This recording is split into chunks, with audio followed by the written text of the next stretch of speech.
go ahead and get started. Hello, everyone. Thank you for coming to our interview tips webinar presented by Dr. Incalcaterra. Dr. Incalcaterra has served as the program director for the General Practice Residency Program at Lehigh Valley Hospital in Allentown, PA since 1994, and also maintains a private practice in Bethlehem.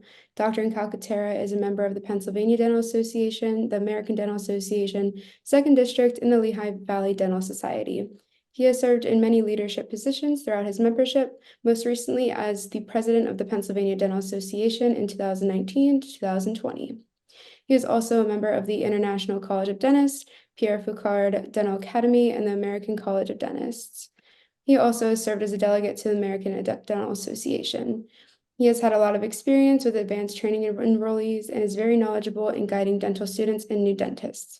Dr. Klingen-Smith will be joining us as well. She is on the ADA New Dentist Committee and serving on the board for PDA as the New Dentist Trustee. She will be role-playing interview scenarios with Dr. Incalcaterra.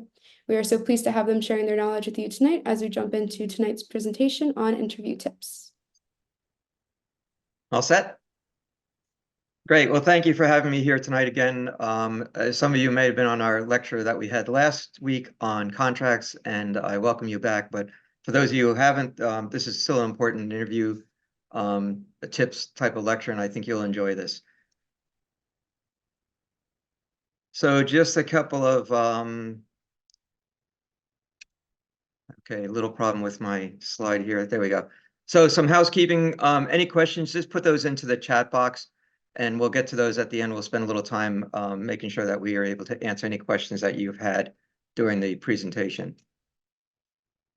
So whenever we have a presentation, whenever I do a presentation, I always like to lay out the objectives of what I expect to be able to communicate to you during the evening tonight. So a few things that we're going to talk about is the becoming familiar with the interview process itself. Okay, what's involved with the interview itself. Know how to prepare in advance for the interview. Questions that you might be asked, as well as questions that you should be asking to the practice that you're interviewing with. Knowing some interview follow-up strategies. And at the end, we're going to just talk a little bit about, we talked about this last week about the contracts.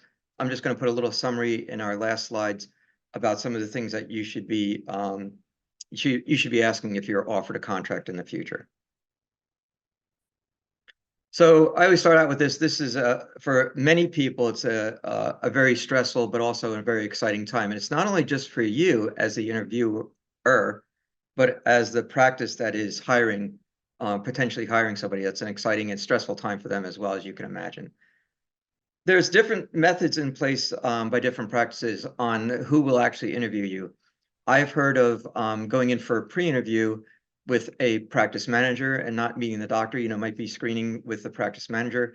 I've heard of practice that hire a consultant to come in and do the interviews. So you may be meeting with a consultant, or you might be meeting with the doctor or a team of doctors that are in the practice. And it's also important to know that you'll probably be introduced to some of the staff as well. And we'll talk a little bit about that in a few minutes too. They're an opportunity for the practice to learn about you, and also obviously for you to learn about the practice.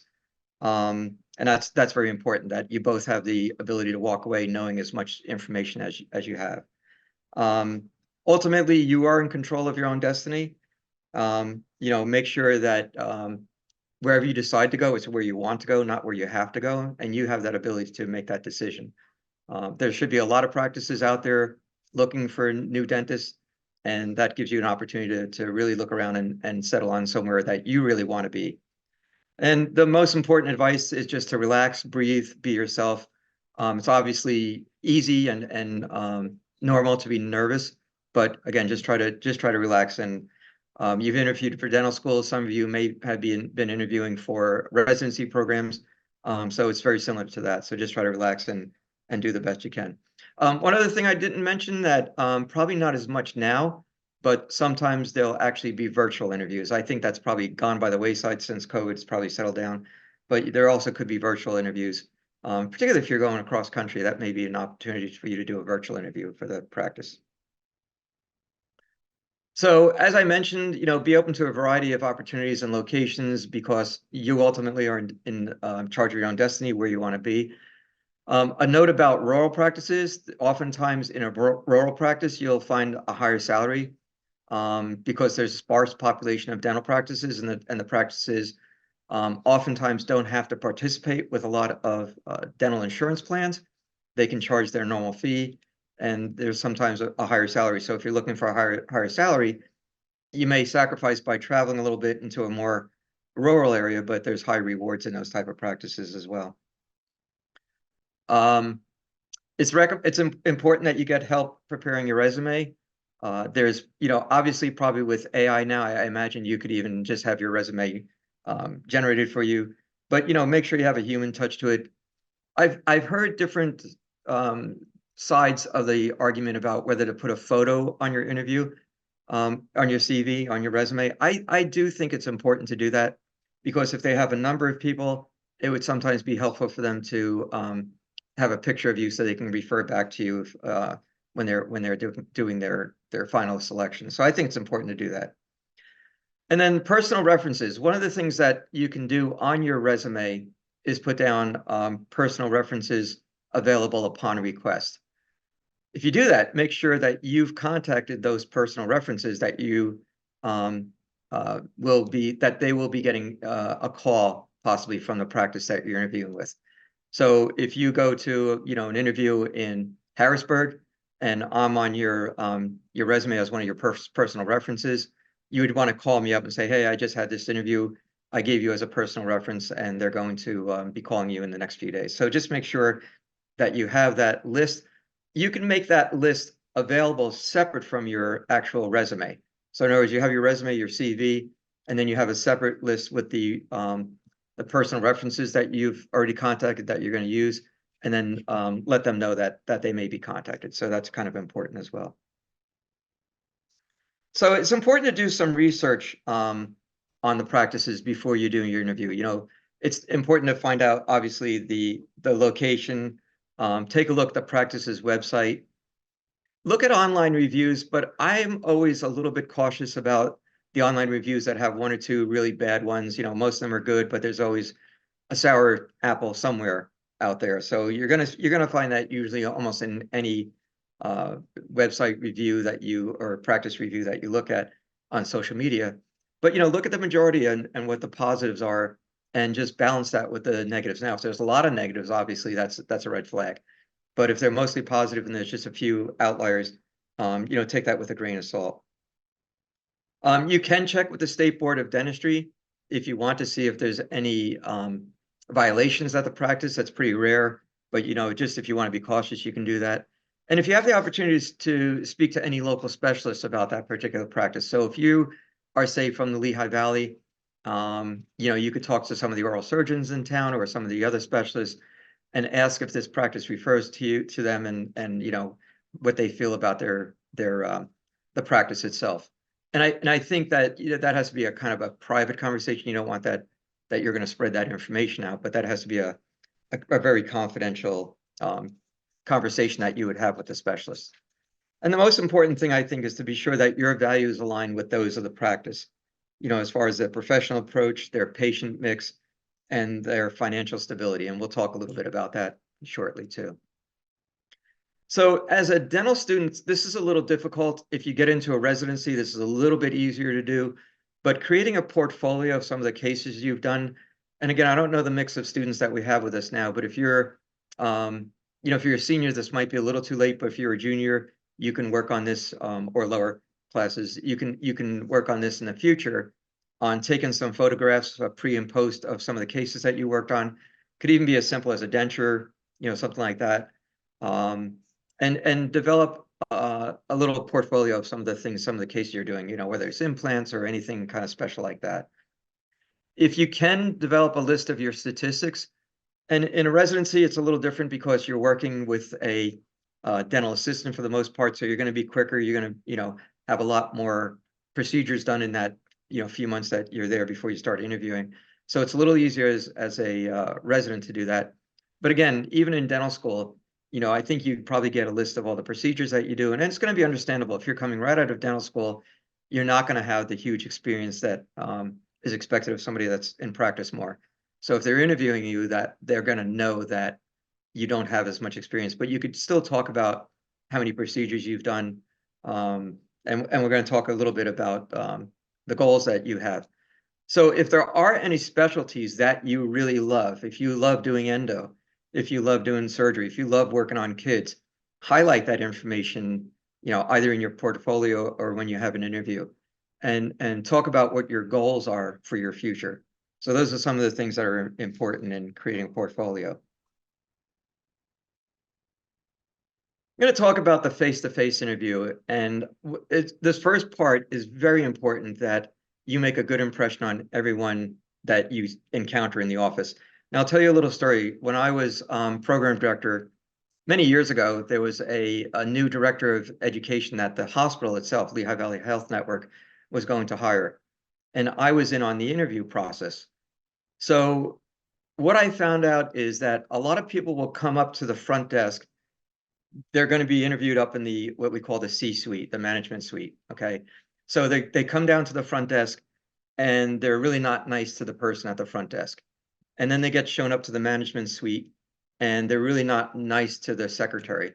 But when they go in for that interview, they're as nice as pie. They put on a great air. They make everybody, feel impressed. Well, what Lehigh Valley Health Network was doing is they made sure that the person at the front desk downstairs knew who this person was that's coming in, and the secretary up in the C-suite knew who was coming in, and they would report back to the executives how they were treated.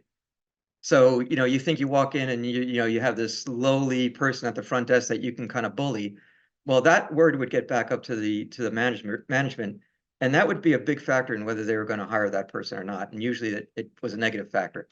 So anybody you come into, whether it's the front desk, or the dental assistant, the hygienist, the doctors, anybody else that's working in the practice, make sure you leave a good impression on them. You smile and you have a really positive attitude, because that's so important. They may not know your clinical skills, but they're going to know, just how they feel about you with your personality. So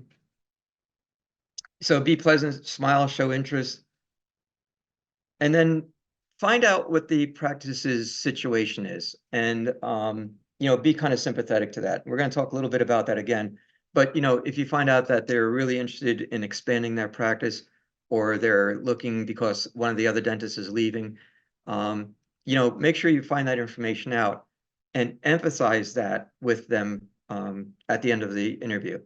So if you're interested in the practice after you've had your interview, make sure you give some positive feedback. I really liked what I saw here. I think this would be a good fit for me. I could really be an asset to your team, those type of things. And, thank them, of course, for the interview. If you're not really interested, just leave some neutral comments and just say thank you. Thank you for the opportunity to interview with you. I really appreciate you taking the time out, but don't be so committal. But if you're very interested, make sure you show that excitement, and make sure that they know that you may be very interested in coming back to work for them, or if there's an opportunity for a second interview. Other words you might say is, I liked what I've seen here.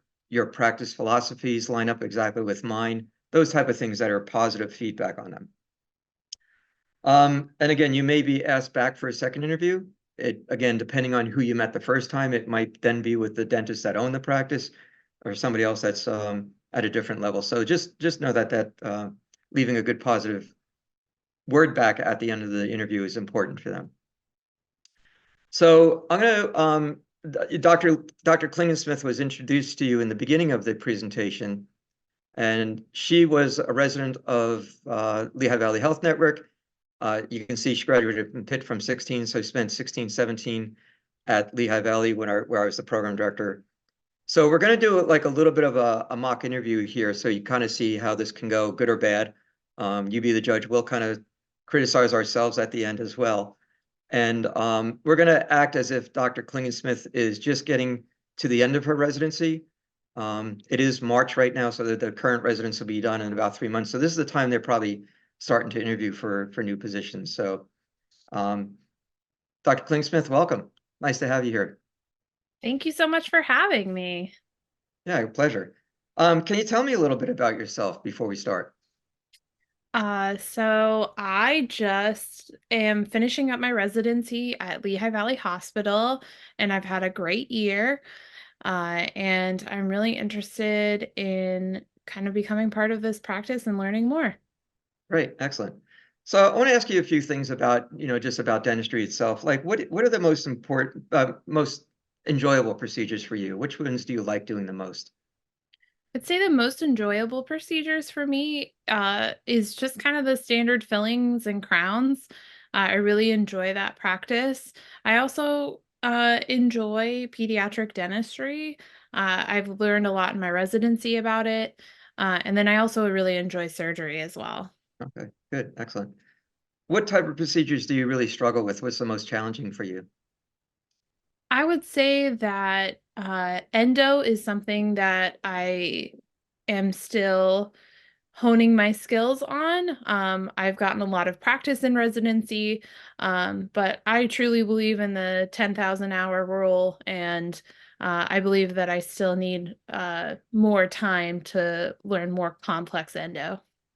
So besides coming into a practice and sort of, I'm going to just use this word, practicing on patients to get that 10,000 hours, what other plans have you made to kind of further your education in endo? Oh yeah, great question. So I've become a part of a endo group, and on Facebook, has given me a lot of tips. And then I've also gone to a couple of classes online and looking to do some hands-on ones in the future. Okay, that's excellent. Good. As far as doing a crown, you said you like doing crowns. How much time do you take to do a crown? Let's say start to finish, and let's assume that we're using impression materials, not scanning. Ooh. So I would say it takes me about an hour and a half to 2 hours. But this is also with my time. My assistant wasn't allowed to do our temporaries, so I think it'll be a greater experience having an assistant with a background in better temporary abilities. Okay, good. That's a good answer. What's your long-term goals? What's your future plans? Where do you see yourself in 5, 10 years? So I think there's a couple of different roles that I see myself in. Though I'm very young, I'm thinking about practice ownership, and what that would look like. But I've also thought about just staying an associate. I'm really up for any opportunity. Okay, so not really decided yet. No. Um, how about as far as any personal plans? Are you married or do you have any children? Um, I don't really have a plan for that right now. Yeah. Okay. Any times you had any difficult patients that you've had to deal with? And tell me if you had such that, especially in a residency program, I imagine there's a lot of difficult patients there. How did you handle that? Do you have any specific examples that you may have, Yeah. encountered that you can tell me about? So I did have one patient. That just wanted me to pull her teeth, and she was actually she just needed perio surgery. There was no indication for her to take out her teeth, and I tried to explain that to her multiple times, and she ended up kind of walking out in a huff and was very angry about it that I wouldn't just take out her teeth. So, but I believe that it's important to, you know, that was not a treatment that was recommended at that time, for how minimal her perio was. Oh, interesting. So you felt pretty good about that, letting that patient go, just walk out and be done with it. Yeah, because I feel like I spent a good amount of time trying to educate her, and I'm not sure I was going to change her expectations for the appointment. Okay, sounds good. Just the last question. Do you have any problem working on weekends or evening hours or maybe sharing call with the practice once if we were to hire you here? Yeah, I'm open to any opportunities. All right, good, excellent, good.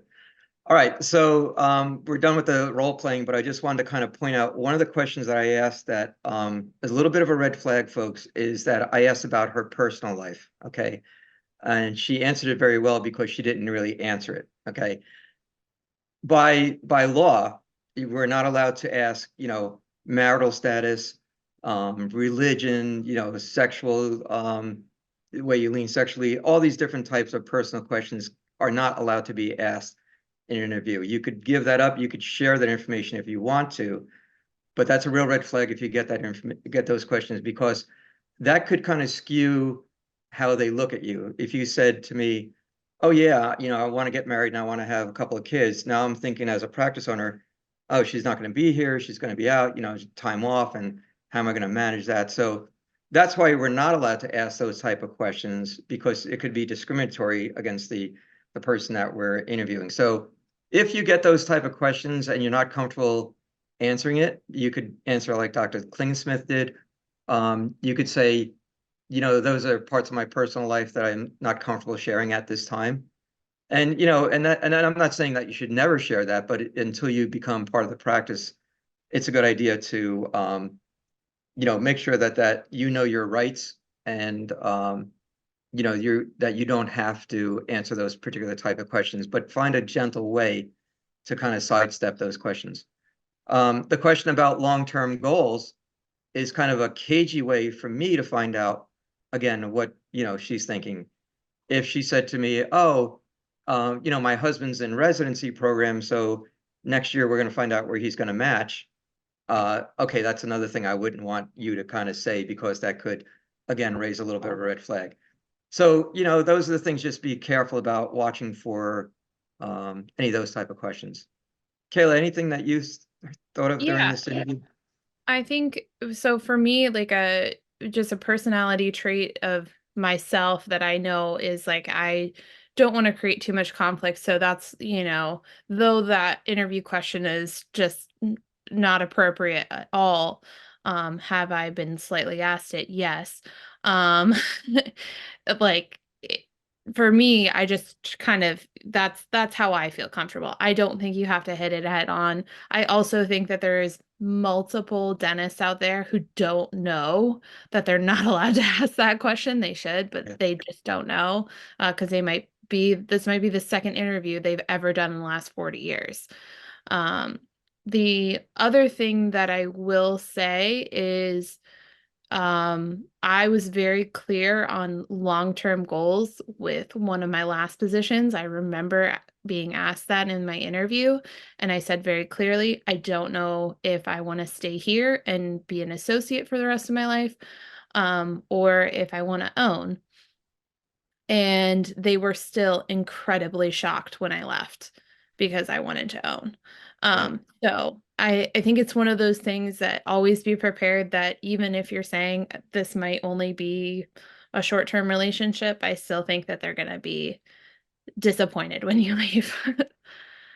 Yeah, and again, I think that points out another thing, that if you're truly looking for eventually becoming a partner or owning a practice, look for those type of practices that are possibly willing to offer that.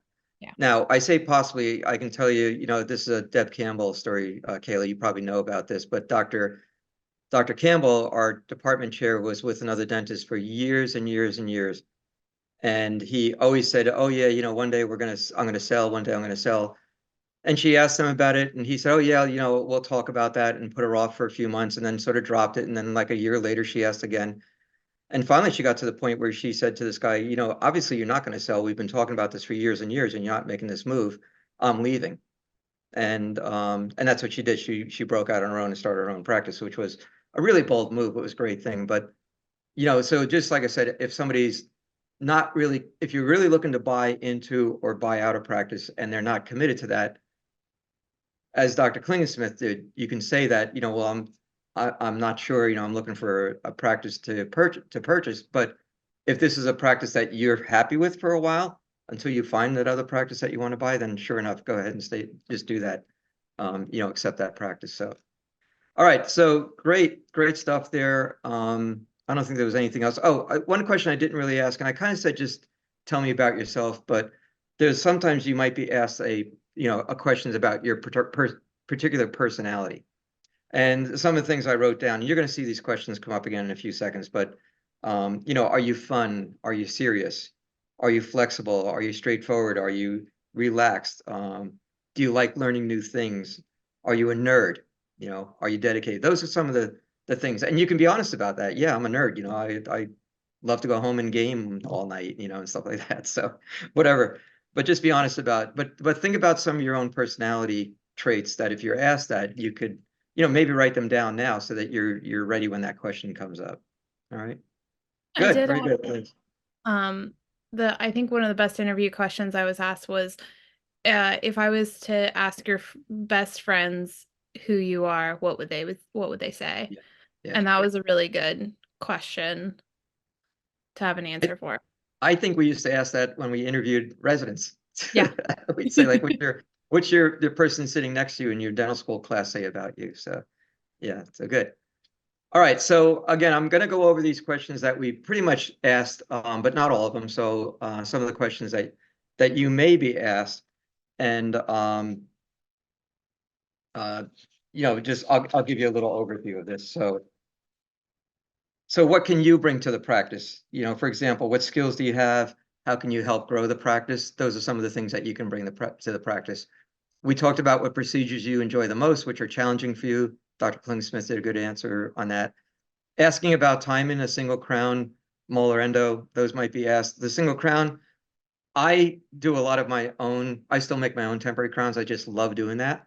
And I still schedule an hour and a half for everything, you know, from numbing the patient. Of course, I'm doing hygiene checks and stuff like that. But I really enjoy just making my own temporaries and talking to the patient. So an hour and a half is pretty normal. I had a crown done on me, and the doctor that did it scheduled an hour, and he was done in an hour, and it was great. So that's you know, pretty typical. So again, as a student, it's a little difficult to kind of manage that, you know, how much time is it going to take me, but you could sit down and time yourself. You know, if you start a crown prep, so you've got the patient numb and you've, you know, got your professor to check off and you're ready to start. So start the clock. When I start the drill and I touch that tooth, and how long does it take until I'm done doing that? Okay, and you can kind of gauge, you know, it took me 20 minutes to do that crown prep. It took me 15, 10, an hour. And then, you know, figure out how much time it's going to take you to take the impression and how much time to make the temporary. So you could kind of gauge that even in dental school. You saw the question about what are your future plans? Again, that could be a trick question, but it also could lead to a conversation about what the practice is offering. And again, that's sort of your long-term goals. You know, eventually I want to own a practice. Let me get, okay, so these are the other ones that you might be asked. Again, I asked about how would you handle a difficult or upset patient. Have you had any conflicts with colleagues or superiors? You know, as a resident, I know one particular dental assistant that was sometimes challenging and still is. And, you know, and that could be an example of, okay, yeah, she and I had this issue and we sat down and talked it out and we worked it out, you know, however you can describe that type of thing. Again, describing your personality. I asked the question about working late on weekends. She was that was a good answer. Yeah, I'm open for anything. That was really nice. You know, but be honest again too, is if you have certain conflicts, that may come up and you could say, you know, yeah, I'd work on some weekends. I do have some plans. We have summer vacation planned or have a wedding to go to or whatever. You know, be honest about that too. And then, you know, just what are you looking for in as an associate? What do you want to get out of this practice? Okay, what do you know, and you have to develop that own answer yourself. So what are you looking for as an associate? And it could be things that you say, you know, I want to help this practice succeed. It's a great answer because that's, you know, a team player. You know, I want to make a comfortable living. I want to have a great lifestyle. Whatever your answer is for that, but be sure you're prepared for that answer and make that your own answer. So there's a number of things that you should ask of a practice, and that's going to affect a lot of what you may decide to do as far as joining a practice. And I'm going to start out with the bottom little note, and it says never lead off with a question about compensation or benefits. Okay, that should not be your first question. That really could come as part of the conversation that may develop in this, but you don't initiate that. Okay, never start out with that question. If it naturally flows into that discussion, that's sure. That's perfectly fine. But they may not discuss compensation at all or benefits at all at this time. They may wait until you get a contract and lay all that out. So be a little careful about, you know, following whether that's going to be something that's discussed in the first interview or maybe a second interview or not at all. Okay, but don't lead off with that. So one of the things you should find out, again, I mentioned this a little bit earlier or about your philosophy should kind of line up with them. And, what is your philosophy? Is it patient-centered? The patient is the number one person in this practice at all times. Or is it, I'm here just to make as much money as I can? Is that my philosophy? So, develop your philosophy, see what the practice's philosophies are and how that aligns with each other. What would be the expectations of you as an associate? Okay, what are they expecting you to do? Are they going to limit you to certain procedures? Do they offer mentoring to you? And if they do offer mentoring, how does that work? Is that something like, hey, at the end of the day, we're going to go over your cases, or we're going to treatment plan together. We're going to sit down, dedicated time once a week, or you're going to show me your impressions, and I can go over that with you. I can we can do all different types of things. So if you're looking for mentoring, ask that question. Ask if they offer mentoring, and what does that look like. You should ask about the days that you work, the hours you work. Are there any on-call duties, and what does that look like? In the contract interview, I'm sorry, in the contract lecture that I gave last week, we talked about sharing the on-call. It could be a multi-doc practice, and you're only a part-timer, but they're saying you should share equally on the call schedule. Is that really fair to you? If there's only 2 docs, you and the new doc, you and the older doc, are you going to be taken every other week? And then, what does it look like? Can you take call from home that you manage the patient over the phone, or do you have to physically go in? And if you do go in, do you have somebody there with you for protection? And also, I still, I've been practicing 40 years. I still don't know where things in my office are.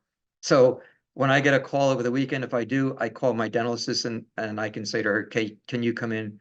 And what's good for you? What time can you come in? Because I can't go in the office and do this by myself. I just can't. So that's just me. Sometimes it's better to be dumb. And then the other thing is, we talked a little bit last time about whether you're an independent contractor or considered an employee. You can ask that question. So just a review of that from last time, an employee, is just like any other employee in the office. You're paid a certain way, you get certain benefits. They supply everything for you. They tell you what hours to work, and you usually have a contract. An independent contractor by IRS rules is much different.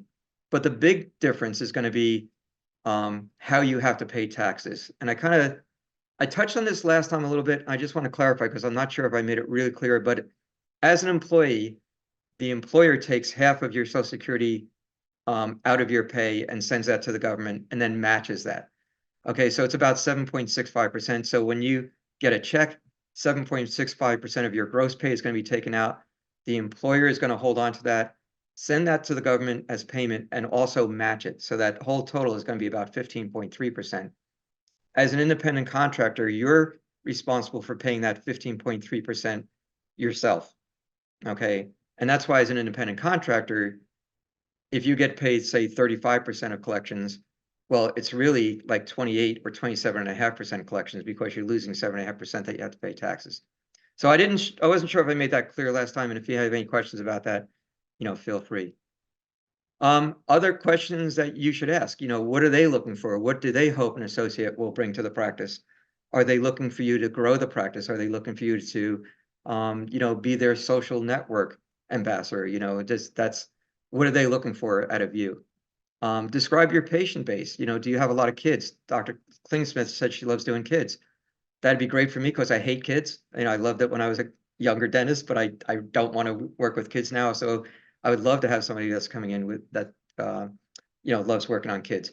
But it could be an older practice patient base. It could be a lot of geriatric patients. So that's an important thing to find out from the practice, what type of patients they have. The insurance plans that you participate with, we talked a little bit about that last week as well. If they're participating with a lot of preferred provider plans, PPO plans, where they're accepting a lower fee for their normal procedures, that's going to affect how you're compensated. So if they're working with a lot of those plans, those preferred provider plans, and they're taking a lot of discounts, you need to know that ahead of time before going in. If they don't take insurances at all, that's called an indemnity practice. And that means that they are their fee is their fee. So if they charge 1,500 for a crown, they're going to expect to get paid 1,500. If they participate with Aetna, say, and Aetna says we only pay $600 per crown, well, you need to know that you're going to get paid on that 600, not on the $1,500 full fee. Okay. How do they grow the practice? Do they do marketing, or is it word of mouth? Are they involved in community organizations? What do they do? Are there policies and practices in place for payment collection and of insurance? I mentioned last week about how important it is to have a good front desk person that doesn't say, okay, we're going to submit your insurance, and then when we get the payment, we'll figure out what you owe, and then we'll send you a bill. And now you're getting paid, 3 months later, versus the practice that says, Mrs. Jones, your crown is 1,500, your insurance is going to pay 750. How would you like to pay for your balance today? Okay, so that's an important thing to know, that they have good policies in place to make sure that they're getting paid in a timely manner for the work that you do, so that you can get reimbursed as well. And then again, what are the current and future goals for the practice? Are they looking to expand? Are they looking to sell? Are they, looking to bring on more associates? What's the future plans for the practice? So let me just go back to that one more time too. It's important that you find out what the practice's reason for hiring you is. Again, are they expanding? Like I just mentioned, do they want to grow the practice? And what's your role going to be in growing that practice? Or do they have so many patients that they're booked out now 4 months for the doctors, and they just need to get somebody in there to manage that? Or is there a doctor in the practice that's leaving, and that's why that you're coming in to interview? So it's important to know what the current goals are for the practice and what their long-term goals are going to be. So one of the things I always recommend, and somebody last year when I said this, they said this was probably the best advice I gave all night. I like to have a stack of, recommend you get a stack of thank you notes. And I would pre-address that thank you note to the practice on the envelope and put a stamp on that note, okay? And when you go out to your car after the interview, you sit down and you write, thank you. I really enjoyed this practice. This fits in with my philosophy. I could see myself being a good fit here. I'd love to get to have the opportunity to work with you or come back for a second interview. It was lovely meeting Mary at the front desk and your hygienist, Marcia, those type of things. Drop that right into the nearest mailbox. And I think a personal written note like that, handwritten note, is going to make you stand out compared to somebody else that doesn't do that. And I know texting and emails, very popular, but I really think this shows that you're really truly interested in your special person if you write a thank you note. Now, if you don't like the practice, still you could write a thank you note. Just thank you for the opportunity to interview, and just leave on a high note like that. So I think that would be a nice thing to do, and just, again, have it pre-ready to go and find out where the nearest mailbox is closest to that office, and then go there and drop that in the mail. And they'll get it within a day or so, and that's going to be an important thing. And make sure you describe your level of interest with the practice if that's the case. There's sometimes opportunities to do working interviews, and if you're on dental nachos, anybody that's on dental nachos will see this is a very hot topic, controversial. Dr. Goodman, I think, is well against these. I'm kind of not in love with working interviews either. I think that, you've graduated from dental school. If you've done a residency, you're obviously competent. And I don't see what the working interview is going to show you.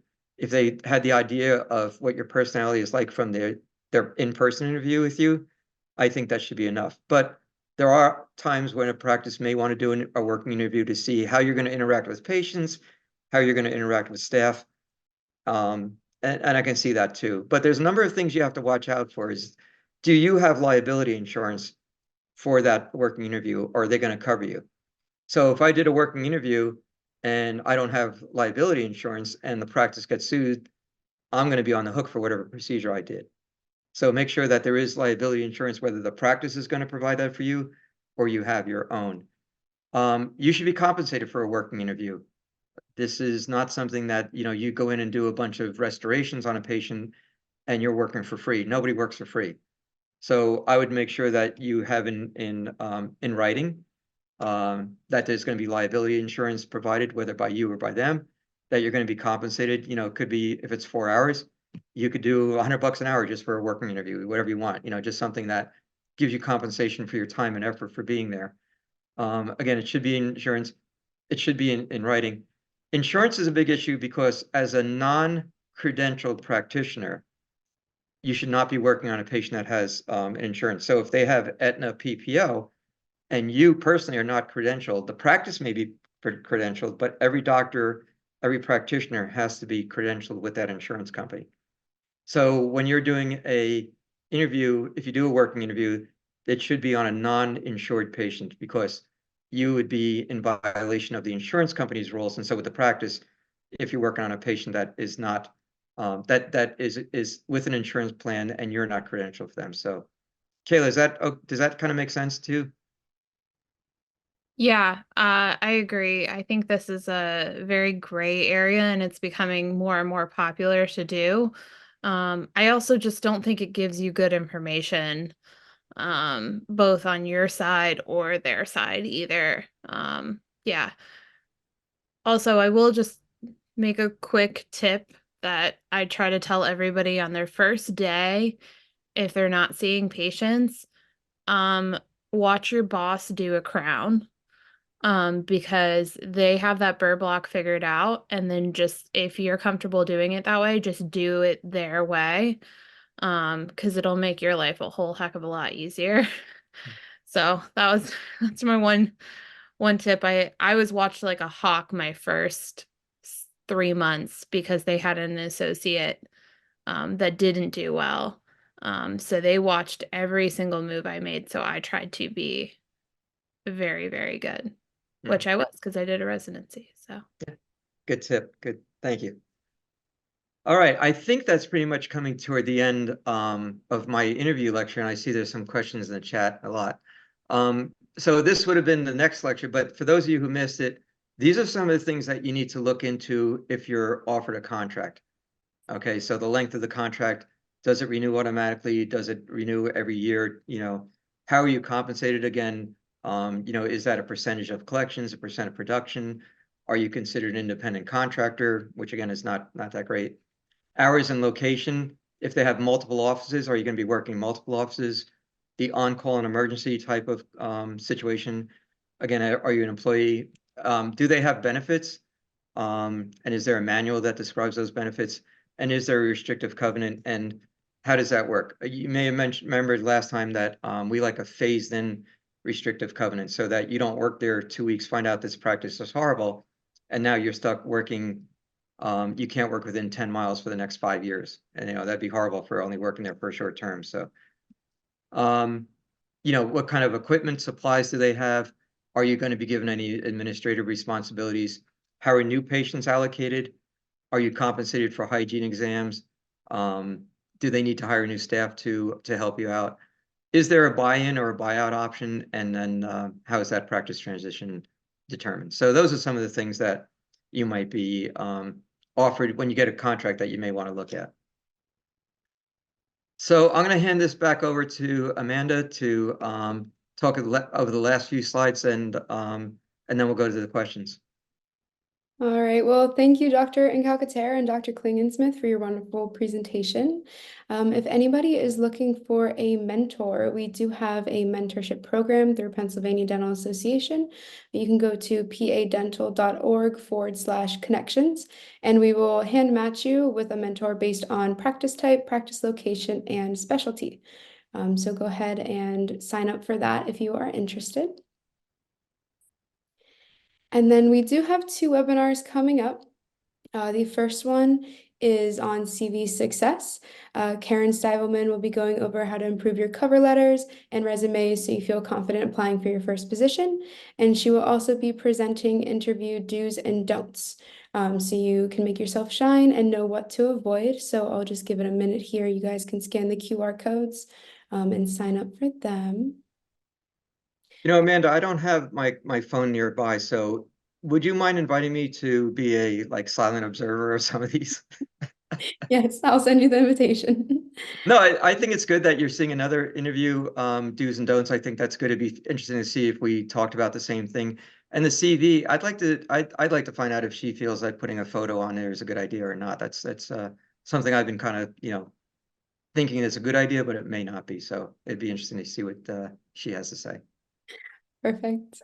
And I will also include these in the post-event email. I did have two people ask about the recording of this webinar. So I will send out an email in probably 1 or 2 days once the recording gets uploaded. I'll include the last presentation on associate agreements and contracts and this one, and I'll include the links to these webinars as well. So you can go to the next slide. There we go. All right, question and answer. And then if you do have any additional questions, you can email membership@padental.org. I can assist you with that. So the first question in the chat is, I think the first two were answered. It was about the personal questions about marriage and children. Yeah. Yeah, you did say that they were inappropriate and to not answer. So the next ones are, is it okay to ask the practice once the commission conversation comes in about on average, how much do their other associates make to get an idea on what number we're looking at? Yeah, I think that's appropriate. I mean, that would be, information they should freely give. You want to know that information so that you can determine if this is going to be able to support you, should you have a family. So I think that's a good question to ask, and I think they should be open and able to give you that information. Can I just make a personal anecdote on this one? I did not, and I later found out that somebody who started at the exact same level of education as me, she was right out of residency, was making a base pay $30,000 more than me. And yeah, so please ask. Yeah, that's wow, that's very interesting. Yeah. And somewhat unfair that I've heard of situations like that, not in dentistry, but in other organizations as well. So it's really not right. I'll let Dr. Klingensmith answer this. I have my own opinion about this, but I will let her answer the question about should you avoid wearing wedding engagement rings? Can that prompt discriminatory questions? So I think this can go one of two ways because I actually think that there's probably certain doctors that would actually prefer you to be engaged or wedding because that might mean that you're ready to settle down and you'd stay longer. But I think other doctors would see it as like, oh my gosh, she's gonna get pregnant in like any second. Personally, like I've never not worn my wedding ring. Um, but yeah, Dr. I, what do you think? I'll tell you, when we interviewed at the residency program, and we never asked that question directly. Okay, it was always volunteered by the person. It could be in their personal letter. They may have talked about their spouse and their children and such like that. And I always found that to be a more stable, mature person, possibly that we're looking for, for the residency program especially. So yeah, I think it can run both ways. Yeah, I think I agree with you. I think wearing your ring would be appropriate. But again, I don't know. It's really tough. Like I said, I just always thought that was a plus to have, a spouse and a family, and knowing that was comforting to me. That's Plus, just me though. if you are discriminated against, you do not want to work there.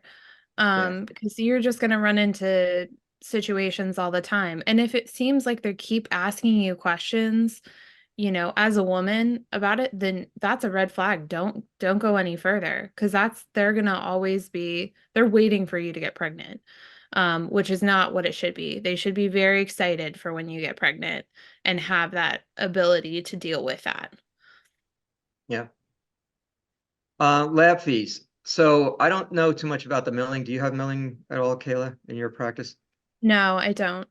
Okay, so I'll plead ignorance on that one, but I will tell you that there's often different methods, and if you were at our lecture last week, or if you can get that lecture, you'll see that sometimes they ask you to pay all of the lab fee, and that comes off the top of your income. Sometimes they might ask you to pay 50%. What I like to do is recommend that you pay the same amount as you're getting paid.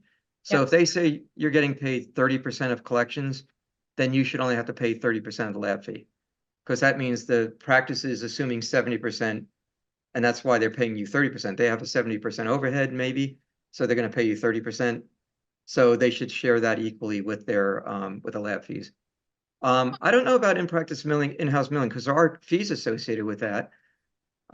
Maybe their fees are higher to kind of compensate for that, and that's how they do it. But you're thinking about like the equipment, the software, the supplies you have to buy. That's a very good question, and I apologize. We don't do that in my practice. I've also never heard of that in somebody's contract that has the milling Yeah, in-house. But the other thing is if you are paying lab fees, you should be able to pick your lab, in my opinion. yeah. That's yeah. Yeah, that's the other thing is if the laboratory, if you had to pay the whole lab fee, okay, and I'm gonna say this a little tongue in cheek, but what you'd probably want to do is find the least expensive lab you can that provides a good quality product. So if a zirconia crown is $50 at a lab that you can find, that's what you want to pay. But if the practice says, no, you've got to use our lab and they charge $200 for a zirconia crown, that's not fair to you at all. So that's a really good point is that, if you have to pay your lab fees, you should have the freedom to go out and find the lab that you want. And that's something you would talk about in the contract. If you find out that you are responsible for 100% of the lab fees, that has to be a conversation before you sign that contract that says, okay, so then I can use any lab. I don't have to use the lab that you've picked, right? That's the answer, right?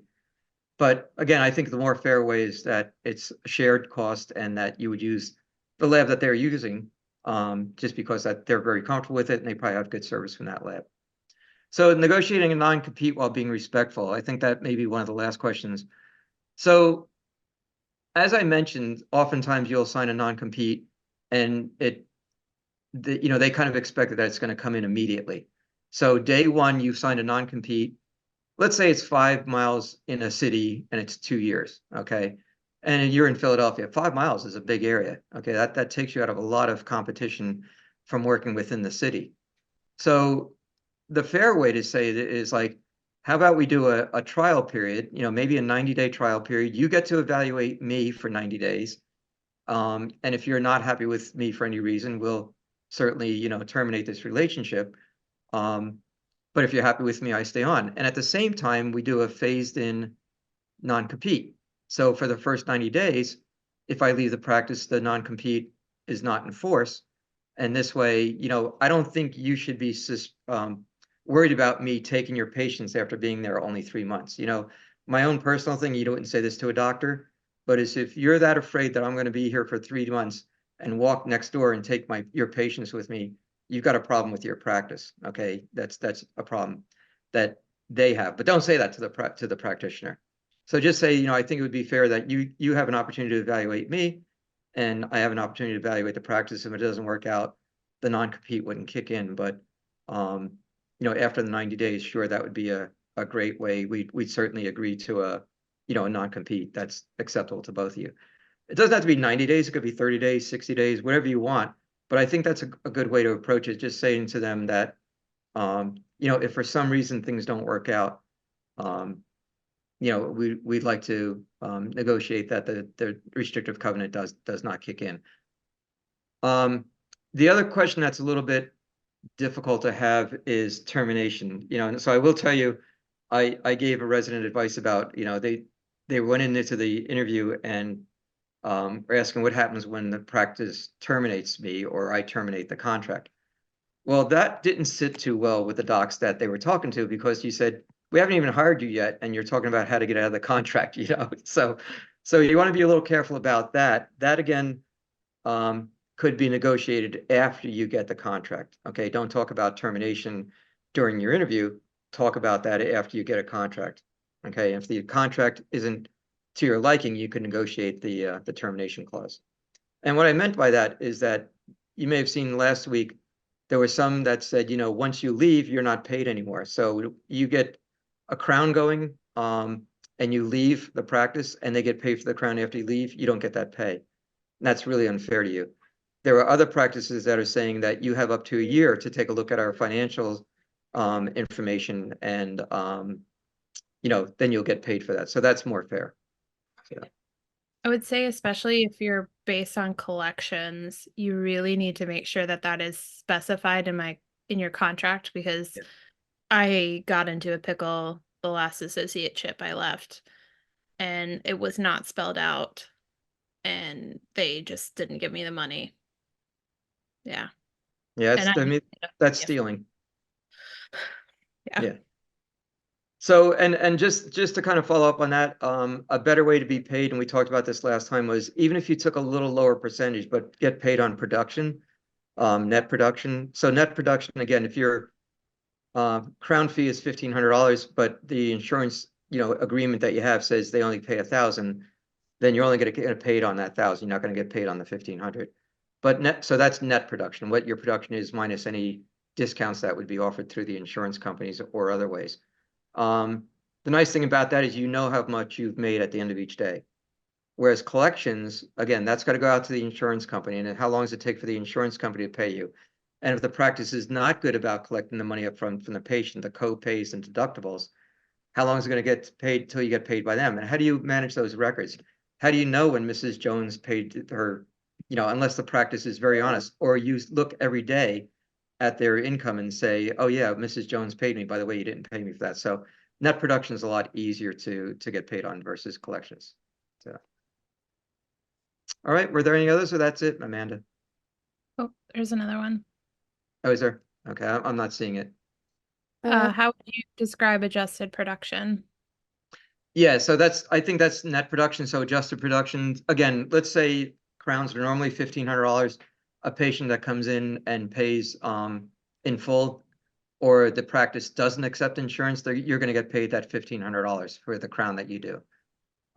Adjusted production is, again, if the insurance company and the doctor have an agreement, and that agreement says that our maximum that we're paying for a crown is $1,000, and you can't bill the patient beyond that $1,000, then that's your net production. So instead of getting, say, 30% of $1,500, you're getting 30% of $1,000. And that's why it's important to know what type of insurance programs that the practice participates with, because if they do a lot of that, okay, and they can tell you, you're, yeah, we charge $1,500 for a crown, but guess what? Nobody pays that. Okay, people are paying 1,000 or 800 or 1,200 or whatever it is. So that's important to know that information. That's what net production means, is not what the practice charges, but what they're willing to accept as the payment, and that's what they're collecting. That makes sense? Yeah. Okay. I'll answer that. Yeah. There was there's another question that came in, says, what aspects of your profile would you highlight the most on your cover letter? Especially as a student, it's a little bit difficult to kind of highlight your skills because they're somewhat limited. Obviously with dental school, that's just the way it is. So, your willingness to build the team, to build the practice, to cooperate, to help in any way that you can. Those are, I think, important skills that a practice is looking for. It's cliche to say this, being a team player, but looking to see what you can do to improve the practice itself or to grow the practice. I think that's something you'd want to promote. So a team player is willing to help the practice succeed and grow, and continue to be successful. That's probably the best thing you can say in an opening statement or a highlight.